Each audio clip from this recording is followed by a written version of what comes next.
Muchas gracias, señor presidente, compañeros, compañeras diputados, costarricenses que nos acompañan y que nos escuchan a través de los diversos medios de comunicación colectiva.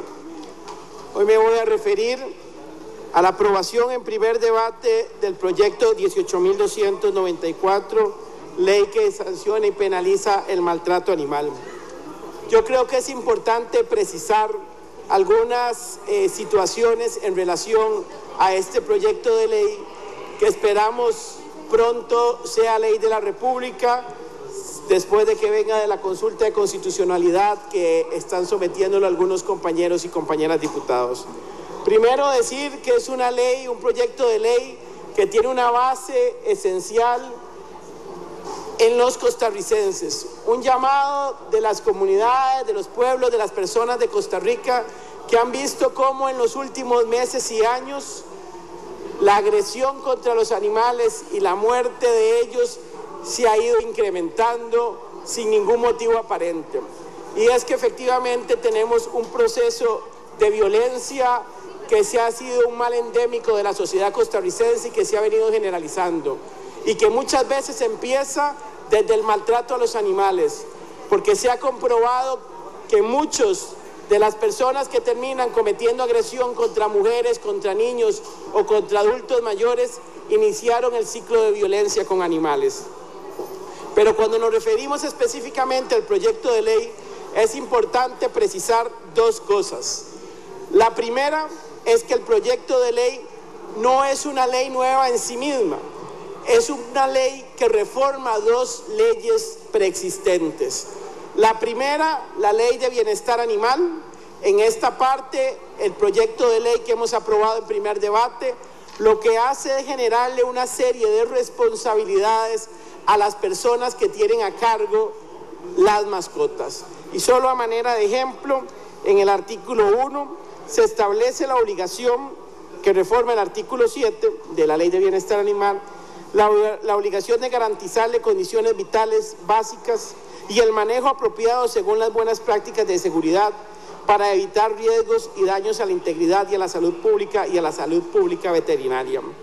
Esto es muy importante porque si bien el sector animalista ha venido buscando cómo generar responsablemente que no se maltraten los animales, también aceptaron que esa lucha de derechos conlleva responsabilidades. Y estas responsabilidades que se establecen en la reforma a la Ley de Bienestar Animal tienen sanciones de multas económicas. Estas multas económicas vienen a destinarse también, cuando sean recogidas, al SENASA, para que tenga mucho más instrumentos el SENASA para tratar de combatir el daño y el maltrato a los animales. Esto es muy importante porque no solo se está viendo en la forma en que se protege a los animales, sino que también estamos dándonos cuenta de que se generan responsabilidades en situaciones que todos hemos visto cuando a veces asistimos con nuestros hijos o con nuestras hijas a los parques infantiles y nos encontramos con desechos fecales de animales. Esos desechos fecales pueden inclusive transmitirnos enfermedades a los seres humanos y por eso es trascendental que esto esté regulado, porque finalmente no se trata solo de una situación de aseo o higiene, sino de salud pública. Y la salud pública, por supuesto, que tiene que tener una previsión y tiene que tener un resguardo del sistema jurídico costarricense. Por eso cuando yo escucho a compañeros diputados diciendo que las multas son excesivas porque llegan hasta sumas de 800,000 colones, yo me pregunto si los señores diputados que hacen estas afirmaciones se habrán tomado la sutileza de investigar cuánto le puede causar al sistema de salud pública costarricense si una persona se contagia a través de un excremento de un animal que no fue debidamente recogido como lo propone esta ley. Y entonces, si la proporcionalidad de la salud pública, de la salud de un ser humano para algunos compañeros es de 800,000 colones, de verdad que estamos poniendo en riesgo que la salud de los y las costarricenses tenga un muy bajo valor. Pero también esta ley es novedosa, porque si bien existía la figura contravencional del maltrato animal, por primera vez se tipifica como delito con sanciones de cárcel, y no significa que todas las personas van a ir a la cárcel, porque también se pretende y se estipula dentro del proyecto de ley las formas alternativas. Yo creo que es importante precisar cómo funciona un delito. Y el delito se compone de 3 elementos según la teoría del delito, que es la tipicidad, la antijuricidad y la culpabilidad. En la tipicidad tenemos 2 elementos que son muy importantes: el tipo subjetivo y el tipo objetivo. Nosotros tenemos un código penal que finalmente se evalúa desde una perspectiva que en el derecho penal llamamos finalista, que lo que más importa es el fin de la conducta que quería realizar el individuo. Entonces, el tipo subjetivo, que es la intencionalidad del sujeto de cometer el ilícito, es esencial a la hora de analizar. Y aquí es importante dejar constancia como voluntad del legislador, de los que queremos aprobar esta ley, y dejo claro de los que queremos aprobar esta ley porque hay gente que no la quiere aprobar, que lo que se pretende sancionar son las conductas que buscan crearle daño al animal o la muerte por el solo placer de causarle daño o de matarlo. Por eso es que hay una serie de excepciones a través de todo el proceso, de toda la tipificación, que exoneran de culpabilidad o del cumplimiento de la sanción penal cuando no se dan. El siguiente elemento es el tipo objetivo, que es muy sencillo, que es el cumplimiento de mi conducta con la conducta establecida en la norma penal. Siguientemente es la antijuricidad. ¿Qué significa la antijuricidad? Es muy sencillo, que simplemente, aunque yo haya cometido el tipo objetivo, que es el daño al animal, no haya ninguna causa de justificación.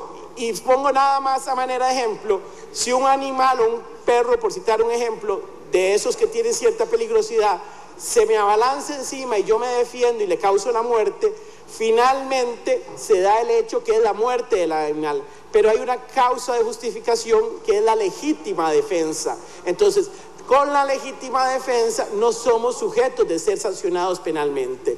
Y finalmente, el último elemento de la teoría del delito es la culpabilidad.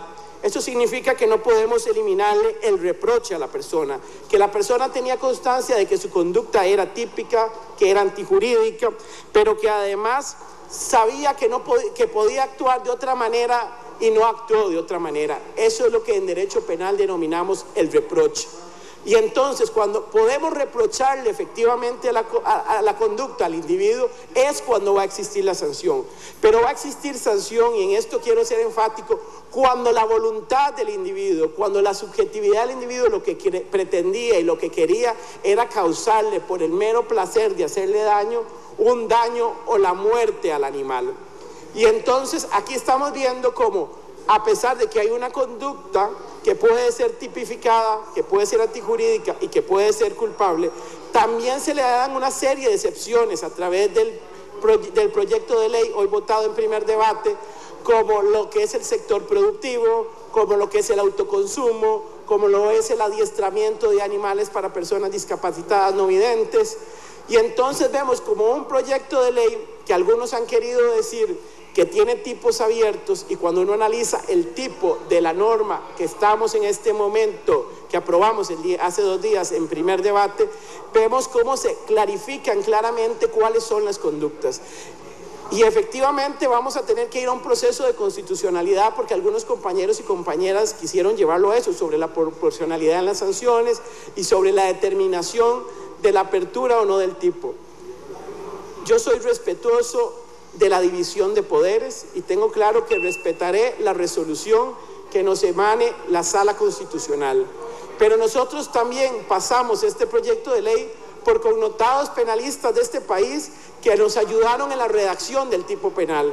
Y aquí es donde queda la subjetividad de determinar lo que para algunos penalistas puede ser un tipo abierto y para otros puede ser un tipo cerrado, de conformidad con lo establecido en la doctrina sobre el derecho penal.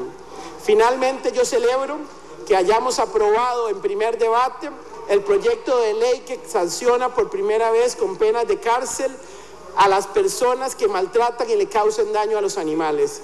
Yo creo que no solo responde a la voluntad de 50 diputados que votaron esto en primer debate, sino que responde a una voluntad mayoritariamente de los costarricenses que se han manifestado a través de hace muchos años que teníamos que regular este tipo de conductas. Muchas gracias, señor presidente.